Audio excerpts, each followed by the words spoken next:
and welcome to today's webinar, Spring Sales Training with Chuck Thokey. The presentation will begin shortly. Before we get started, I want to make sure that all of our systems are running smoothly, just like we just practiced right now. I was muted, want to make sure that doesn't happen again. I want to make sure that you can hear me, see me, that you can see my presentation. But I also want to make sure that your systems are running so that if you have any questions throughout, you can go use the chat box. So if you wouldn't mind, go ahead and let me know where you're viewing from. I currently am in Baltimore, Maryland. So I'd like to know where you all are listening in from. Tampa, Florida. I bet you have a nice warm day. Pennsylvania, Arizona. My brother used to live in Scottsdale. Minnesota. Wow, we got a wide variety here. I love to see it. Well, thank you so much for putting those in there. Go ahead and throughout the entire presentation, if you have any questions or comments, you can go ahead and put those in the chat box. And if we don't answer them throughout, I'll make sure that Chuck gets the chance to answer them at the end. And I just want to say hello once more and welcome if you just are joining us. My name is Madeline and I'll be your host for today's presentation, Spring Sales Training with Chuck Thokey. Today's webinar is brought to you by Leap. Leap is a sales software that reduces errors, redundancies that slow down your sales process. Leap allows the owner or someone accountable to control all pricing and profit margins in one central location. Whether you're roofing, windows, siding, flooring, kitchen or bath, or any other home service, you can use the power of Leap to make your customizable sales platform your own. With Leap, you can take documents, estimates, brochures, personal checks, handwritten notes, and measurements and put them into one digital location. I'm going to launch a poll. And if you'd like to hear a little bit more about Leap and how they can help your company, you can go ahead and answer yes. If you do indicate yes today, we will send you a gift card on us so that you can get lunch for when you're doing your demo. You know, you got to have a good coffee in hand, make sure that we have everything that we need to know.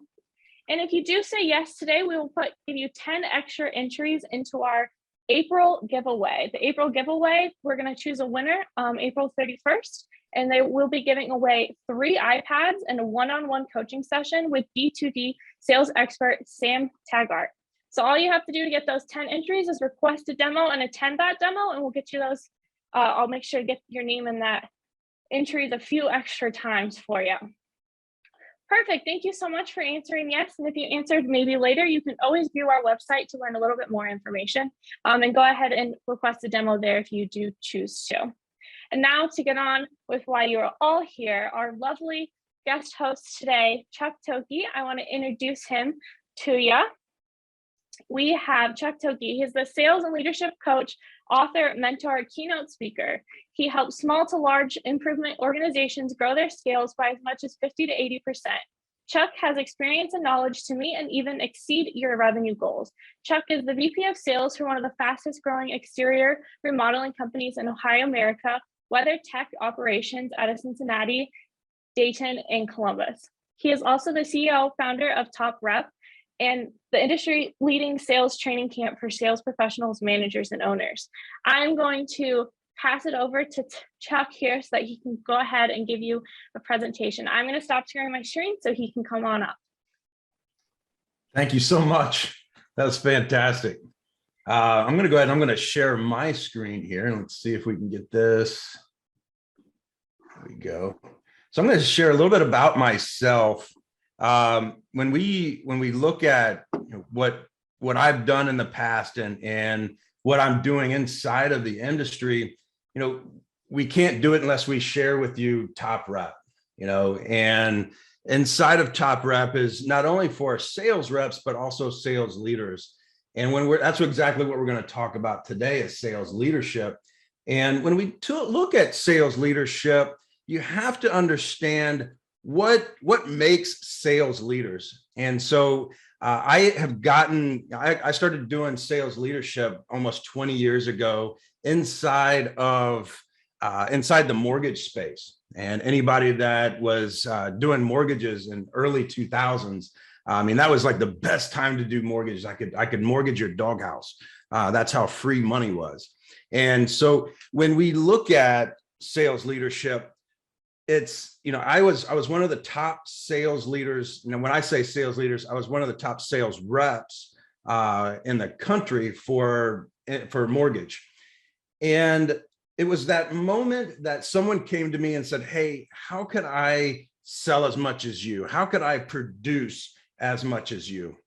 And I took the time to go over it with her and really lay it out for her exactly how I took sales and how I understood sales. And that just that small conversation and coaching her sent her to a whole other level. And she's still in mortgage today, doing some of the highest closing inside the mortgage industry. And she went from where she was going to quit and go back to being an admin for somebody to where she's now making anywhere from between $300,000 and $400,000 a year, literally changing her lifestyle. And at that moment, that's when I realized what I wanted to do. And I made great money at that time. And I came back to my wife and I asked her, and I told her that, hey, I think I'm going to go and I'm going to be a sales leader. I want to be a sales manager. And she looked at me and she goes, does that mean I have to go back to work? And, she's, and I understood where she was coming from, that she knew that I would make a lot less as a sales leader. And so when people say they want to be a sales leader, we need to know why. Why do they want to be a sales leader? What makes them want to be a sales leader? And one of the things that we're going to talk about here in just a bit is the reasons why you should and the reasons why you shouldn't be a sales leader. Now, sales leaders, sales managers, VPs of sales, they make or break a company. If you have a bad sales manager, it could drown the company. It could sink the company so fast because that sales leader is in it for themselves, or they just don't know what to do. They think that they need to jump in there and save every deal. And that's just not the case. So I'm going to cover the sales leadership keys with you.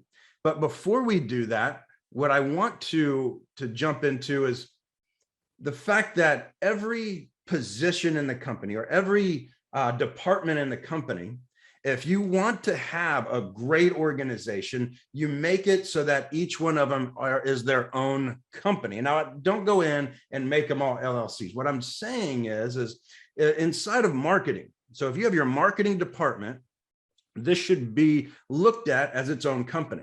That marketing department has to go out and they have to get their leads and push it out the back door, which means that they have their own customer.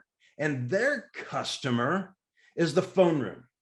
Now, when you're looking at your business and your customer is the homeowner, are you just going to just shove everything through there as you can and just hope that that homeowner is willing to accept it? And so that's the way that you need to look at each department. So if your marketing team, they get the lead and they just shove it into the phone room and like, oh, good luck. What is that going to do to the company overall? What's that going to do to the phone room, first of all? And so what's it going to do to the company, second of all? So if they take that and they just shove whatever leads come in into the phone room, and then it's garbage in, garbage out. But if they understand, if marketing understands what they're looking for, and then they move that into the phone room, then the phone room has to do the exact same thing. They take that product that they were just given, and now their customer is the sales team. And so if they are looking at the product that they need to give to the sales team, the thing that they need to be worried about is trust. So if they take just anything that they get from the marketing department and they shove it into sales, the sales team is not going to trust the leads or the lead sources that come from the phone room.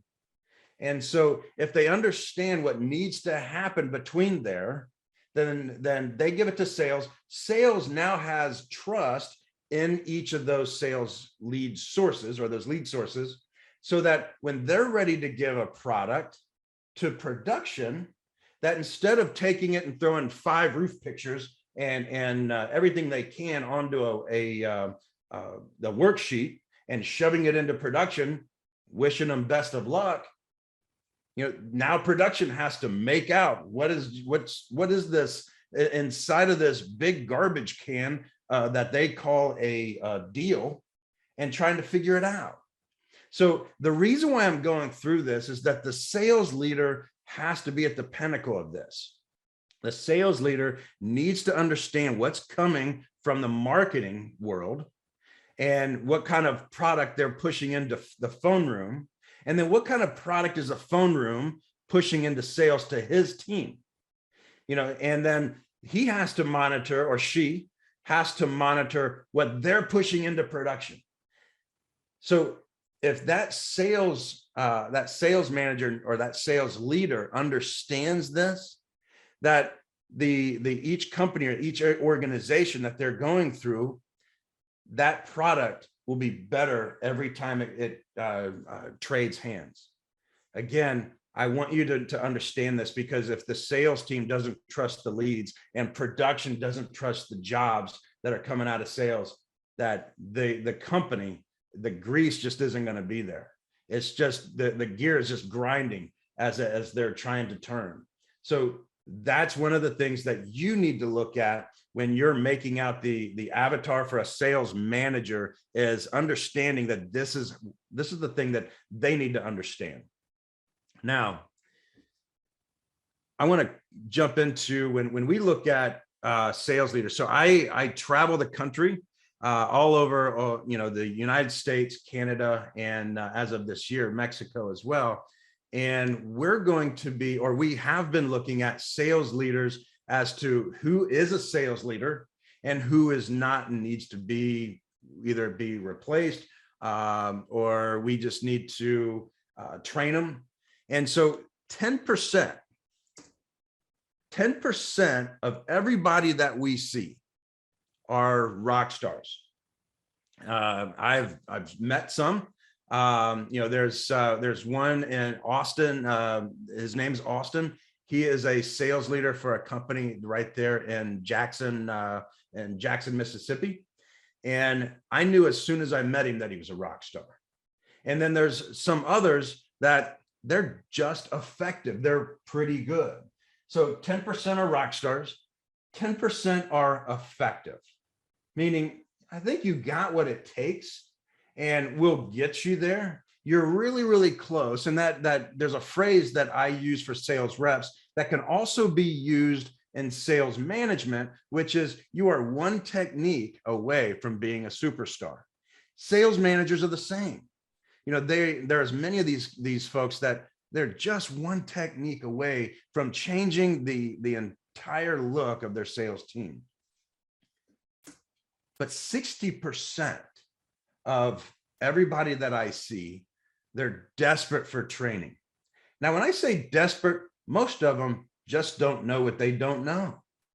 They think that a sales manager truly just manages the sales team. They're just there to watch over their flock. Sales management is so much different than any other type of leadership. There's a reason why when sales managers come to me and say, hey, so what books should I read when it comes to sales management? And I'm not saying, because I really, really do like a lot of the leadership books that are out there, but most of them, they just don't. I mean, it's 180 degree from any other type of management. Sales management is truly understanding performance, understanding how to get people to run through that brick wall for them. It's trying to get a team to move forward with performance in mind. It's not just, hey, I'm going to watch over these people and I'm going to be real nice to them and I'm going to I'm going to feed them and all that. No. Sales management, you have to understand what it takes to get sales, what it takes to change lives of people that maybe they've never been in sales before. So you have to train them to understand sales, but you have to train them and coach them to make the sale all the way through. And then, of course, we have those folks that we have 20% that just quite simply need to be replaced. So we have 10% of them that are rock stars, 10% that are effective. They're pretty good. They're on the right track. 60% that are desperate for training and coaching. And then 20% of all the sales managers and sales leaders that I get the chance to talk to quite simply just need to be replaced. And it's only because many of them just are better at sales than they are leadership. Not to say anything bad about them. You know, like leadership is just like sales. It's a particular skill. It's a skill set that not everybody produces.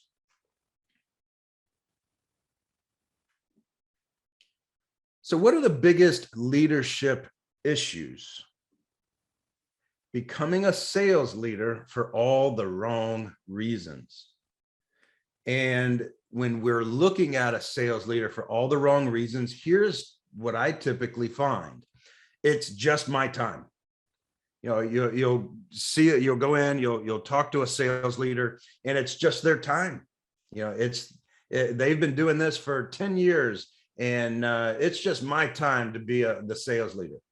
That is not a reason to be a sales leader. My sales leader right now just started in home improvement. You know, he's never been a sales leader before. I think he's in his second month, and he's probably one of the best sales leaders I've ever worked with. So it doesn't matter how much experience they have. Do they have the skill set to be a sales leader? Do you look at this person and say, people will follow this person? They will run through a brick wall for this person. So then when we look at other reasons why people are wrong, the wrong reasons to be a sales leader is, I don't want to climb ladders anymore. You know, I don't want to, my knees are bad and I can't climb stairs. I can't kneel down to measure the bathtub. Whatever the case may be, it's just, I've paid my dues. Again, wrong reason. The other wrong reason is because they want a better schedule. Now, that is not completely bad as long as they are leadership or sales leadership material. But again, make sure that the main reason why these people want to be a sales leader is because, just like myself, because I was a top leader, but because of the fact that they want to truly change lives. They feel like they have something to give to other people, and that they're willing to sacrifice themselves for the good of the company and their team. Promoting a top rep. Now, all I'm going to say is proceed with caution. I have had many, many great sales leaders that were top reps. But here's the issue, is that when I talk to owners, they say, he's our top rep, so I'm going to go ahead, I'm going to make him a sales leader. So you're going to take that stallion and you're going to put him into the stable. You're going to put him into a room with a desk, and you're going to take your top person out of the field. And what you're really trying to say is that you want to take this top rep and you want to clone him or her. That will never happen. Just so you know, that will never, ever happen. If you're thinking that I'm going to take this top rep and he's going to teach everybody else to be a top rep, save your breath. I have never in 20 years seen it happen. I have seen a top rep that had great leadership qualities and understood what it took to be a leader, create great sales professionals, but still did not clone themselves. They're uncoachable. They know it all. And so I will get into an organization, and the first thing that I will notice when we get into a know-it-all is a sales leader will just quite simply not listen to me. They could care less what I have to say. He or she can't wait to tell me how great they are. First of all, I don't care. I'm there to do a job. I'm not there to find out how great they are. And I let them know this. But what I want everybody to understand is when you go in and you tell somebody, yeah, I already know that. Yep, I know that. Yeah, we know that. The visit for any coach, unless that coach is only in it to make money, any coach is going to cut that trip short because that person's they're not coachable. They're not willing to listen. They have already peaked. Whether it's a sales guy or a sales leader that wants to help everybody understand how great they are and that they know it all, they have already peaked. They can't learn anymore. Undisciplined and unaccountable. Undisciplined and unaccountable. What I'm trying to point out here is that if you want disciplined sales reps and you want people that are being or able to hold being held accountable, you have to be disciplined and accountable to what you do. I'm going to repeat that. If you want people that are disciplined and accountable, you need to be disciplined and accountable. If the sales manager is more worried about sitting there and surfing YouTube, or the fact that they're going to sit in the office all day long and they're not going to study, they're not going to try and figure out what's the next best thing that needs to come into that company, then again, undisciplined and unaccountable. We're going to get into some other stuff, but the biggest thing for me when I see a sales manager is I ask them what their numbers are.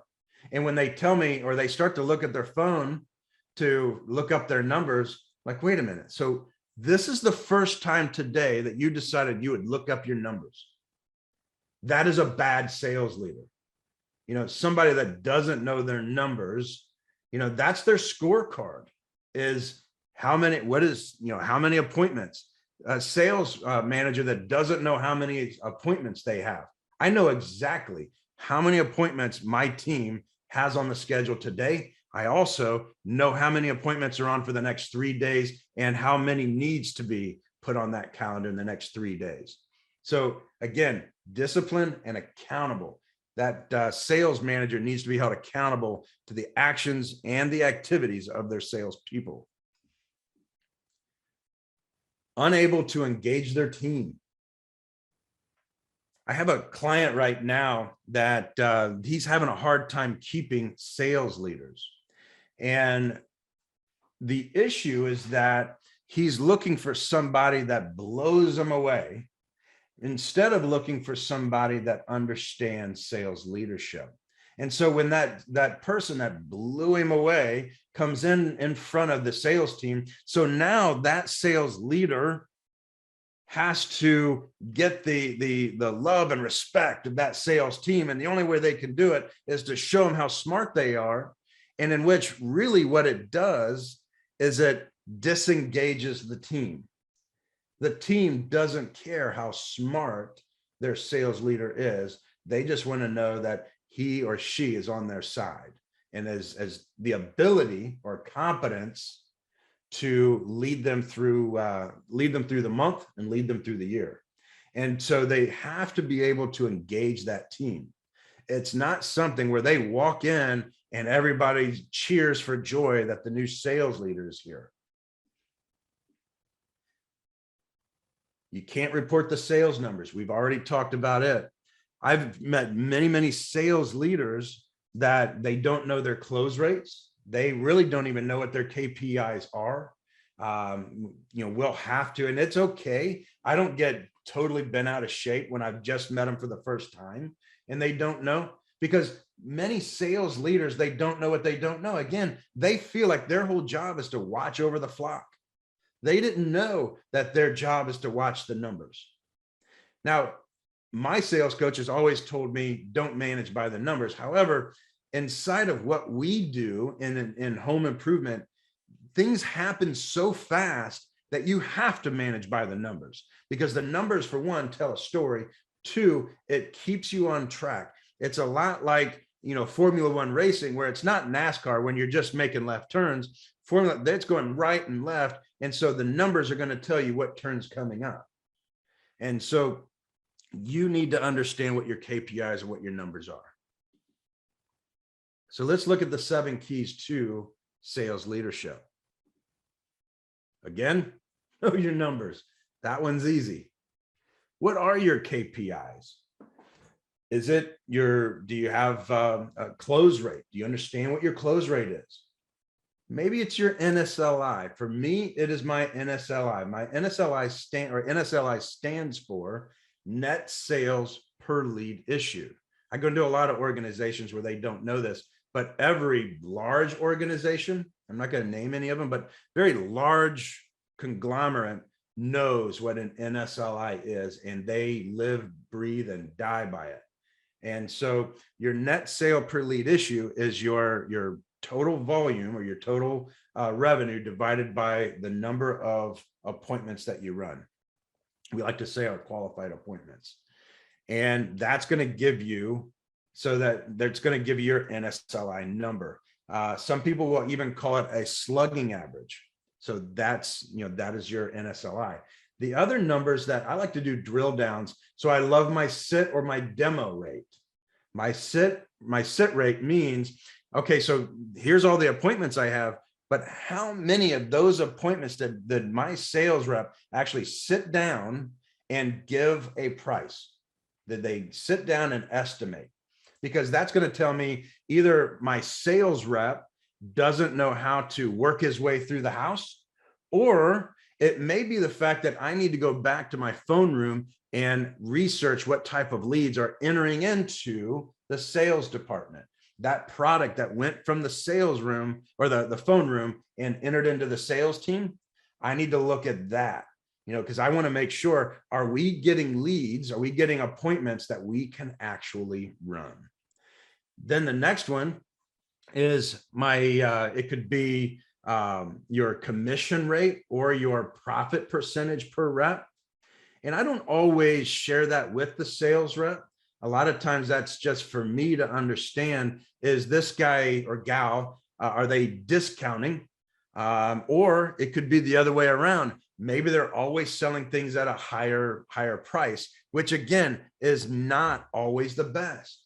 If they're having a problem with their close rate, but yet everything that they're closing is way above, I don't know what you guys would call it, but way above the par, then I need them to understand they need to have that. They need to bring down that pricing to our target or to our par pricing. You need to understand with your sales reps where they're stopping. That's why we have a sales process. Your sales process will make sure that those numbers are given the way that it should be. And you don't have anybody that wants to pad their pocketbook with higher priced jobs. So again, I know that I'm speaking to a large group of people, and some of you may give your sales reps autonomy with pricing. And then many of you, that is like our organization, where we don't. I mean, this is the price. This is your drop. This is it. And so, you want to know where those sit. There's many other different KPIs that you want to be involved with. Maybe it's your cost per lead issues inside of your marketing department, your marketing percentage, and any of those types of numbers that are going to help you understand the numbers. And that sales leader should also understand those numbers. Know how to forecast. You should be able to understand as a sales leader how to forecast monthly, quarterly, and annually. Now, if you do understand your company's bell curve, how we do it is we're going to take the last 4 years, from January through December, and we're going to take all the Januaries for the last 4 years, all the Februaries for the last 4 years. We're going to add those up, and those are going to add into our bell curve. So I know exactly each month and what number, based on a percentage of what we should be hitting. It's a percentage of our BHAG, our big, hairy, audacious goal. And I'm sure that everybody's heard of BHAG by now. And so we're looking at that bell curve to understand where January should come in, where February should come in. When we look at that, I know what my marketing should look like. When it comes to marketing, based on forecast, do not go into this trap where you're trying to raise your pitfalls. So maybe in January and February, you have lower months. And I have sales managers and I have owners. They're like, we need to spend more money so we can bring it up. No, no, no, no. Where you want to spend your money is where you see those peaks in March and April. Some of you, it's in May. And so that's where you want to spend your money. You want to make your peaks bigger and not worry about those valleys, because those valleys aren't going anywhere. You're just going to spend good money after bad. And so the same goes for production. When I can let my production team know that we're going to have very big months in March and April, that they need to understand that I'm going to be feeding you a lot and you need to be ready for it. Whether you need to go out and get more crews, you need to go out and get more installers, depending on what it is you're selling, then so be it. But I'm warning you right now, we're going to kill you inside of that March and April. So be ready for it. Understand how to do a proper ride-along. Ride-alongs are not to criticize your sales rep. Ride-alongs, a proper ride-along is when I go out with my sales reps, I let them know that, hey man, I'm just going to ride with you today, man. I just want to get out of the office. I just want to see and have fun with you today. I love to sell. And my second favorite thing is watching you sell. And so, man, we're going to go out. We're going to sell. We're going to have fun. I'm going to take you to lunch. I'm going to take you to dinner as a thank you for letting me tag along. And so therefore, it's not, hey, man, I'm going to ride with you. I'm going to find out why you suck. That's not going to happen. And many sales reps, they think that when you say, hey, I'm going to ride with you today, that is translated into, I'm going to ride with you because you suck. So I like to ride with my top reps as well as my struggling reps. And so when I do ride with my struggling reps, they know that I rode with my top rep maybe just yesterday. And so, hey, man, I'm just letting you know, I just want to ride with you. We're going to go out and have fun. Afterwards, man, I'll take you to dinner. We're going to, you know, I really want to thank you for letting me come out with you. And we really do have fun. And the next thing, when you're riding with somebody, do not throw them a lifeline. Let them sink. They will not learn anything by watching you save them. Let me rephrase this, because some sales leaders think that they have their value by saving their sales reps. No, they're actually killing them. And so if you're one of my sales reps and you're having a problem in the house, I'm gonna just sit back. Unless, and this has happened, unless you completely freeze and I'm watching you and you're not saying anything and it's not in the close. If it's in the close and you freeze, I'm letting you hang out, because I've seen where really good sales reps, they're like, they haven't earned the right for me to go any further. So they just stay quiet. But there's others where we're doing a presentation and the sales rep completely freezes, doesn't know where to go, doesn't know what to say, just completely freezes. Then I might jump in, but that is it. Unless they turn to me and ask me for help, or they turn to me at the end and say, hey, Chuck, do you have anything to add? Which means I'm sinking here. Can you let me, can you jump in here? So again, do not throw your sales rep a lifeline in the house. Next thing is do not take notes.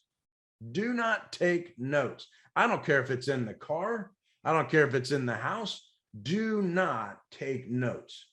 What you just told that sales rep is, I'm writing down all the things you did wrong. That just doesn't bring confidence to a sales rep. Again, you just told him you want to go out and have fun, but instead I'm going to sit here and take notes. The other thing that I wanted to really, or the last thing I want to point out, is that you should have a key competency list for your sales reps. This is everything that they should know, everything, all the basics that they should know, from what their car should look like, what their file should look like. If you get in their car and you realize that they have to move everything off the seat, and your feet are literally, it's like those, the ball pit, when you were a kid, you jumped into a ball pit. I've literally had to jump into a seat and watch all the Pepsi bottles fly everywhere. you know, that they, if their car is a mess, then their sales are a mess. Very, very seldomly I've ever gotten into a car of a sales rep that is completely trashed, and I do mean trashed, and looked at him and say, hey man, thanks for your close rate this month. Usually there's a reason why I'm climbing into that car, and it's not because I want to jump into a ball pit. And the other thing that I want to point out when you're writing is look at their samples. Look at their samples. You might find that this is the reason why they're not doing so well. It's because their samples are all scratched up and they're making excuses to the homeowner. They're telling the homeowner, hey, my samples look like this because they're in my car. And of course, your bathtub or your roof, it's not going to be bouncing around in your car. No, but it also tells them that it must not be very durable if bouncing around in your car looks like that. So the samples, when you're in the car, you want to see their samples. You want to see their kit. You want to see their tool bag or their tool pouch. You know, what's in it? So when they get back and you're going through that key competency list in your office, and it doesn't have to be with them. Maybe they drop you off and they go home. You go into your office, you pull out a key competency list, and you start at that point, start making notes without that sales professional with you, and start to decide what needs to happen. Now you may say, man, we sold everything today. That person knows what he's doing or she's doing. Great. You don't have to pull out anything. But if they do have some issues, if they didn't know how to do their price presentation, if they didn't know how to have the closing conversation, then it's time to go ahead and write that down and then have them come back in the next morning. Say, hey, can you meet me during power hour? We do power hour, which is 7 to 8 every morning. So can you come back in during power hour? I want to go through a few things with you that I noticed yesterday. And I just want to close those gaps so that tomorrow is even better than yesterday or today. And so you're going to have those key competencies. The other thing on that key competency is that your company should have a video that covers that key competency, covers how their car should look, covers how they're supposed to do that price presentation. It covers how to do the video on the roof or that video in the attic, whatever the case may be. It should cover every piece of that, the key competency, so that you can sit there and coach them, but then you let them know that, hey, I'm going to go ahead and I'm going to send you have access to the university, but I'm going to send you that video and I want you to watch it. And I want you to take the exam after it that tells me that you watched it. Having engaging sales meetings. Now, you should also have consistent sales meetings. Now, consistent training is different, but you should have consistent sales meetings. I've had so many different companies where they say, yeah, we'll have a sales meeting if we need one. Your salespeople must be phenomenal if you don't need to have sales meetings. Either that or you have a very lazy sales leader, one of the two. Now, I've had some that have sales meetings daily. I've had some people that have sales meetings every other day. That's totally up to you. But you should at least have one sales meeting a week. If you do not have at least one sales meeting a week, you need to start this. Now, having engaging sales meetings means that you're not going to have a bitch session for the next 2 hours. Meaning everybody complains about everything that's wrong with the company. This is supposed to be a very positive meeting. And so I'm not saying that you don't get a little passionate in your meeting if you have to, if it's required, but it has to be very positive. The housekeeping. Oh, guys, just so you know, such and such color is going to be discontinued. And that should be the very first 5 minutes. And it should be no longer than 5 minutes. If it is longer than 5 minutes, it should have been an email, because your sales reps aren't going to listen anyway. I love it when I go in and I see a sales meeting and they've just discontinued 10 colors and they think that the salesmen are going to remember those 10 colors. You know, so again, send those things out in an email. If you're going to cover them and go through them very quickly, but it should be no longer than 5 minutes. The next thing inside that sales meeting is go around and ask everybody what's going well in their life. If you're having one meeting a week, hey man, what's one thing that happened over the last week? I don't care if it's personal, if it's inside of a sale, if you want to share something that happened in a sale. I want something positive, and go around the room. You know, I had when I was in Columbus with Able Roof, I had over 20 to 25 sales reps, and it would take a little while. That's why we had 2-hour sales meetings. But what happened is everybody understood that this is a positive meeting. It's not something that we're going to sit and complain about. Then we make sure that we have a training subject, something that is going to be trained, and have as much role play as you can.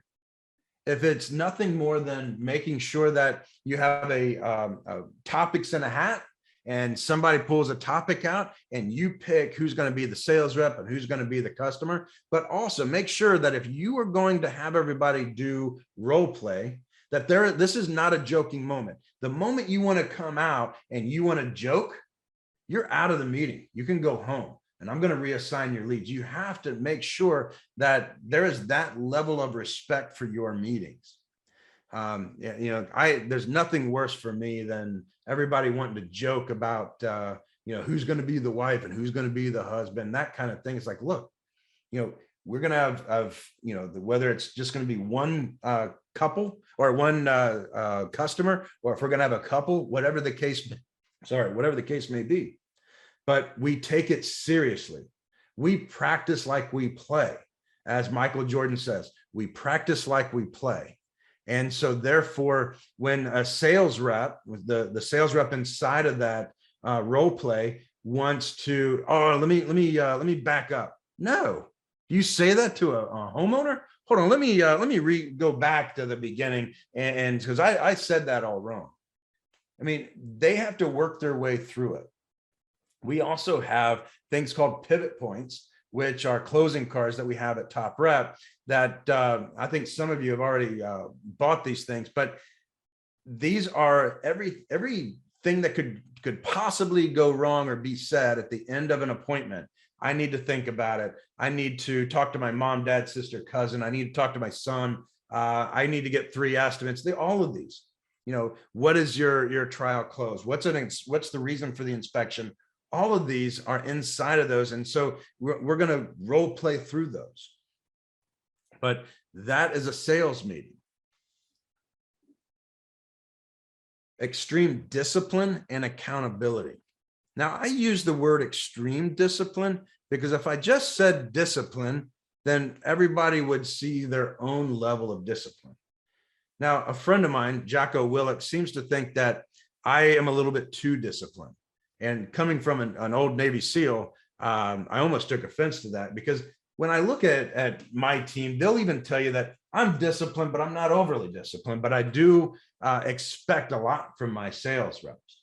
I don't expect perfection, but I do expect greatness. And those are the things when I'm looking at discipline, is they need to use the tools that we give them. And the moment they decide that they're not going to use that tool, the moment that they're going to decide that they're not going to do the trial close, they're not going to have the closing conversation, and they're going to release their accountability to the system itself, they're going to lose. I already know this. And I want them to understand the moment they give up in the house and stop doing their job to make sure that that customer doesn't do business with all the other yahoos, people that are screwing that homeowner over, people that will offer a warranty that they don't even plan on giving to the shingle manufacturer. We see this a lot, where companies will go in and sell something that they don't intend on giving the homeowner. And so our sales reps know that when we say that we're going to do something, we're going to offer something to a homeowner, we're going to sell them on something, that we're going to do it. And that if they don't follow through as far as their job and closing that job, that they have just given that sales or that homeowner to those sales or those home improvement companies that don't intend on being accountable to their homeowners. And so that discipline and accountability is key. Training and onboarding. We've all had the organizations where we go in, they put you with a top rep and wish you the best of luck. They're going to say, I want you to ride with them for a week. And then I'll give you your own case and your shirt and all that kind of stuff. And they're going to bid you farewell. And they're just hoping that you do okay. Now, more and more companies are starting to see the importance of training and onboarding the correct way. When somebody has to earn their shirt, when someone comes into our organization, they're not just handed a bunch of shirts. They got to earn the shirt. You know, they have to go through training. They have to make it through training. There are some, and I will say, even when I tell my sales reps before they come on board that, you know, not everybody makes it through training. I mean, I've only had 2 in my career that didn't make it through training.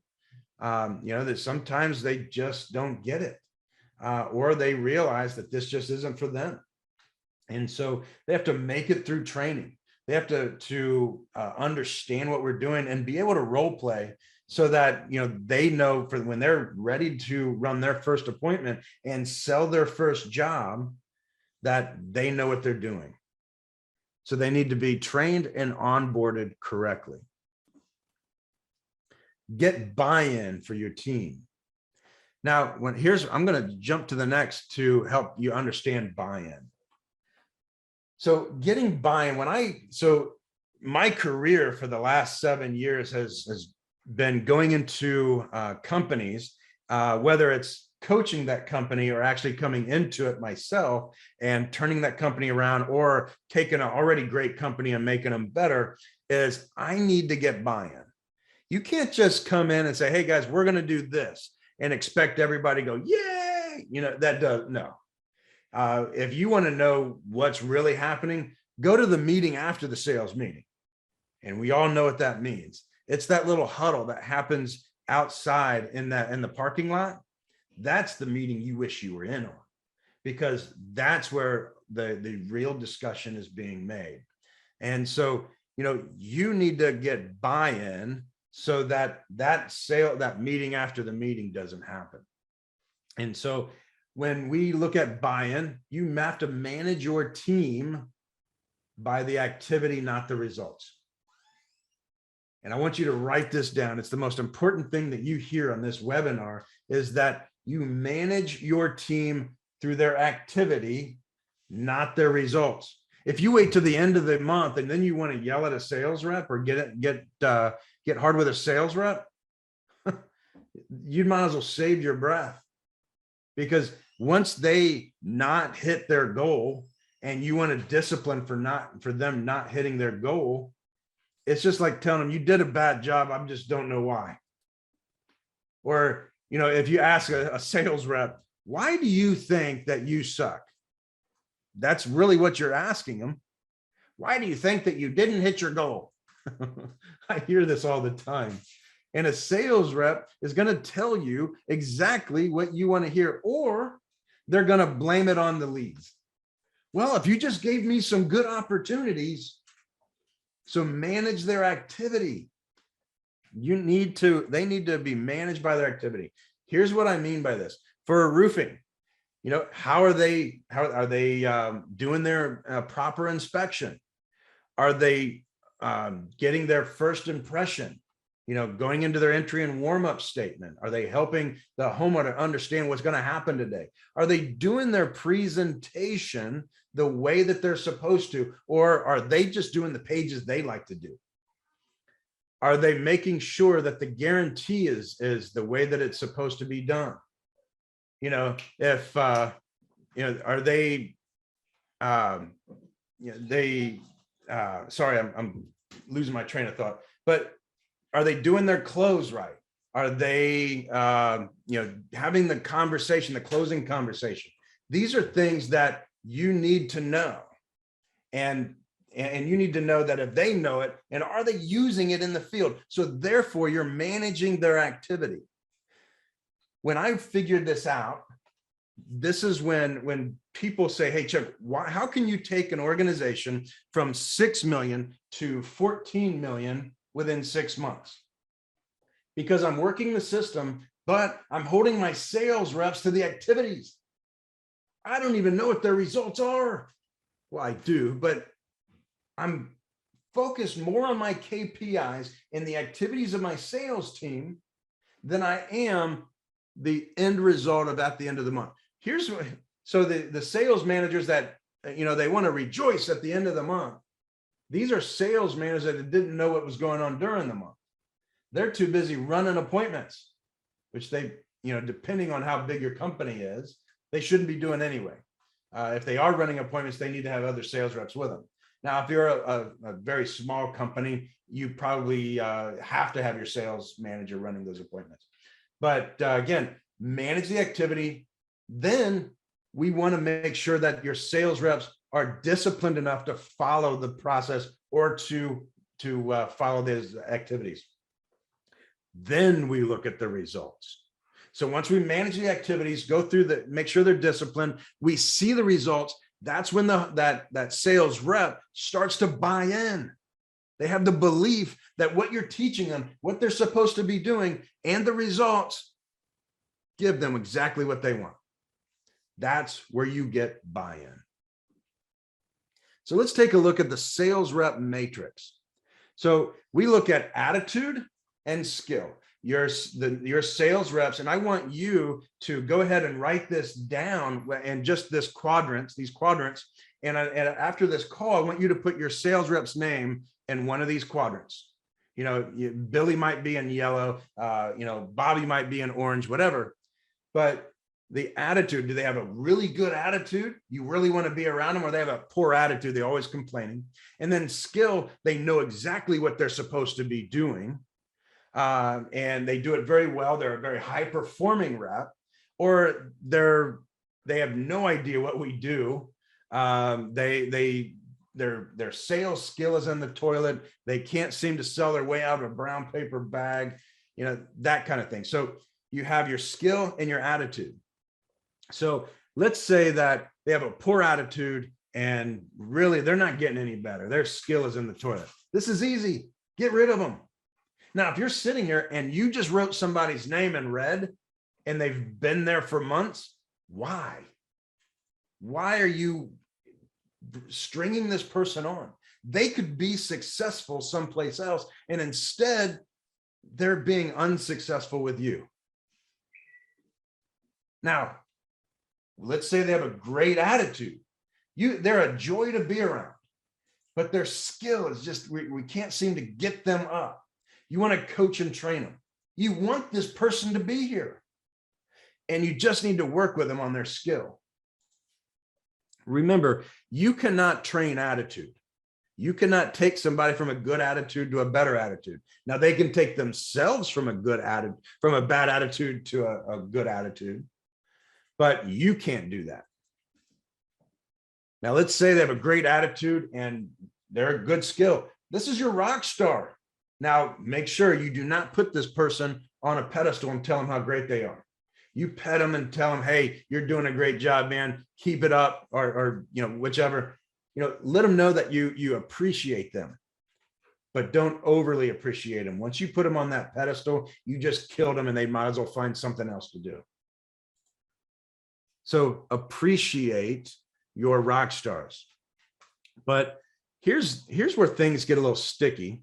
Is let's say that you have somebody that has a lot of skill, they have a poor attitude, meaning they're a top salesperson, but they have a poor attitude. Now, many people would say this is toxic. Get rid of them as fast as you can, because that toxic attitude is gonna run through the department, because everybody's gonna look up to this person. They're going to look up to this person because of the fact that they perform. And if they can get away with having a poor attitude, complaining about all the leads, complaining about the sales manager and all the processes, then it's okay for them to. So what you really need to do, because why would you take that person and send them to your competitor? Because they are good. The people, their customers do like them. You isolate them. You take them out of the sales team, let them know that, hey man, or you want them to understand, hey, I need you to stay away from the sales team until you can decide that you want to be a part of the sales team. We'll keep some leads coming to you, but I don't want you in the office. I'll swing by and pick up your deals, or if you need to, just drop them off. But I don't want you inside the sales team, and I don't want you inside the company because of the toxic attitude that you have inside the company. Until you decide that you want to be a part of the team, and I hope that's very soon, is I don't want you inside the sales team. I don't want you infecting them of all you want to do is whine about the leads. All you want to do is cry about the processes or complain about every new thing that we have coming in. Now, I've had two people. I've had to do this with two folks. Both of them have come around, and they usually come around within a couple of weeks, 2-3 weeks. They'll usually come around. At first, the thing of this is fantastic. I don't have to come to meetings. I don't have to come in the office. I don't have to fight with anybody. Man, I just do my thing. And then they get really bored because no one's talking to them. And so they decide they want to come back. And they've turned into some of the best sales professionals I've ever worked with. They come back and everybody welcomes them back. Man, where you been? And all of a sudden, everybody's commenting about the fact that they love everything now. It's not that they hate everything. They love everything now. So here's just, before I finish up, here's some leadership exercise, or a leadership exercise that I want to challenge everybody to do. And this actually came from Warren Buffett. And so I want you to go in and I want you to write down 10 strengths. These are 10 things that you do better than anybody else. And you can have this, I do this with my sales team as well. I want you to write down 10 things that you do better than anybody else. And then I want you to write down 10 weaknesses. These are things that you just quite simply suck at or don't like to do. I want you to number them from 1 to 10, because the way that you wrote them down isn't typically in order. So I want you to go from 1 to 10, 1 being the most important, that, my 10 strengths, that's the most important strength I have, to 10, meaning, man, I do that better than anybody else, but it doesn't really move the needle.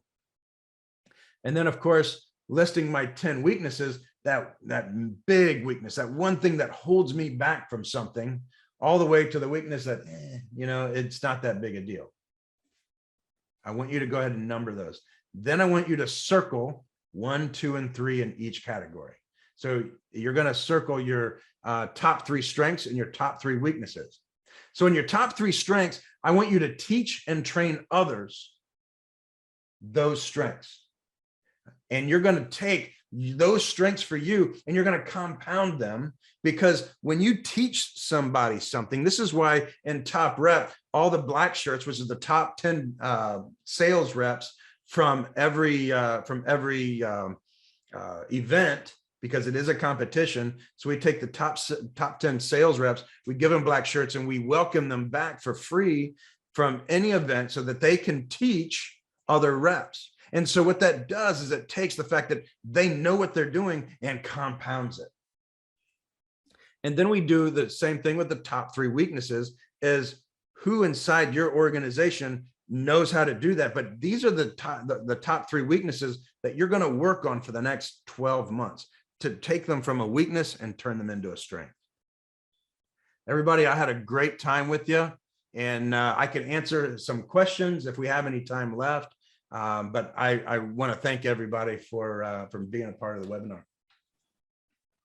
Thank you so much, Chuck. That was an awesome presentation. Does anyone have any questions? If you do, you can go ahead and put them in the chat box for us. Chuck, while we're waiting for some questions to come in, I have a question for you. Yes. Besides this awesome presentation, if I were someone who was looking for, a little bit of guidance, and I didn't have a huge budget, I'm a smaller company, where should I go to get this presentation? I know you said there were some books and some things out there that we could go use, but where do you think I should start if I'm a small company who doesn't have a huge budget? So the best thing to do, and I get this question a lot, the best thing to do is go ahead and jump into our Facebook group, because we give so much free content. And, you know, I told everybody, if you really grabbed a lot of this content, you'd have a lot of what we have to say. But so if you get into the Top Rep Facebook group, there's a lot of free content inside there. Then on top of that is going to the events is huge. We go from A to Z. We don't leave anything on the table. And the other thing that we keep hearing from people that go to those events is that, you know, oh, we've gone to all of them and nothing can compare to what Top Rep does. But also, we don't sell anything there. So you're not going there to be sold. So we want to make sure that everybody gets what they need. And then, but I'm outside of Top Rep, some of the great books that I could recommend for sales leaders, anything from Patrick Lencioni is good, but I like the Ideal Team Player.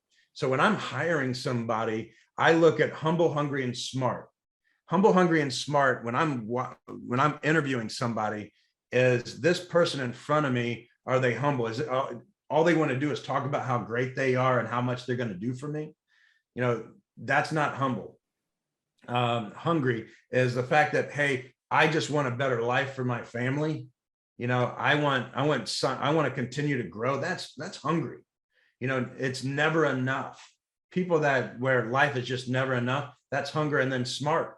Can they learn what we're doing? And so when you're interviewing a sales rep, my favorite thing to do, if they're coming from maybe they're doing car sales.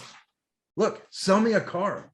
If they can't sell me a car right there, I don't want them, because if they can't sell cars, then they're sure as heck aren't going to be able to sell home improvement. You know, are they suck at selling landscaping, so they're going to try and figure it out here? You know, I want them to show me that they were successful someplace else before they can be successful with us. Perfect. Thank you. That's a great resource. Facebook, social media in general. I feel like, you know, there's so many good resources out there for free. So thank you so much. And thank you again for this awesome presentation. It was lovely to have you on. And just so everyone knows, Chuck Thokey here will be doing another webinar with us next month. So make sure you keep an eye out for that date. But I wanted to thank you for joining us, and thank you, Chuck, for coming on. And if you had a good time with today's webinar, I want to make sure you know about next week's webinar with Tony Hody, Training and Consulting. They're going to be talking about the 3 building blocks of recruiting. So make sure you join us next Tuesday at 2 p.m. to hear from Tony Hody. Thank you so much, Chuck, and everyone for joining us today. I hope you have a great rest of your day. Bye.